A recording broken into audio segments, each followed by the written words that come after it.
One day বিশ্বকাপে সরাসরি জায়গা করে নিতে 2027 সালের 31 মার্চের মধ্যে আইসিসি র্যাঙ্কিংয়ে শীর্ষ 8-এর মধ্যে থাকতে হবে বাংলাদেশকে।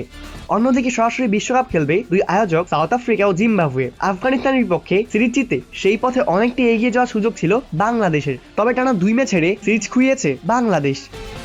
এরপর থেকেই বাংলাদেশের অনেক সংবাদ মাধ্যমের বিশ্বকাপ খেলার জন্য বাংলাদেশের বাছাই পর্ব খেলতে হবে কিনা সেই নিয়ে বিভ্রান্তিমূলক তথ্য প্রকাশ করছে। বাংলাদেশ ক্রিকেট বোর্ডের নজরে এসেছে এসব প্রতিবেদন। তারা এসব প্রতিবেদনের বিরুদ্ধে নিজেদের অবস্থান জানিয়েছে।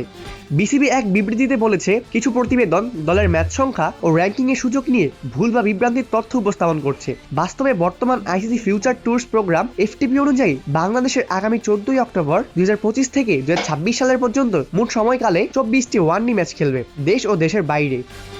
তারা আরও লিখেছে, এই সময়কালটি বিশ্বকাপের সরাসরি যোগ্যতা অর্জনের জন্য অত্যন্ত গুরুত্বপূর্ণ, যেখানে আয়োজক সাউথ আফ্রিকা ও জিম্বাবুয়ে বাদে শীর্ষ 8 দল আইসিসি ওয়ানডে র্যাঙ্কিং এর ভিত্তিতে স্বয়ংক্রিয়ভাবে বিশ্বকাপে জায়গা পাবে। বাংলাদেশ দলের বাকি থাকা ম্যাচগুলোর বিস্তারিত প্রকাশ করেছে বিসিবি।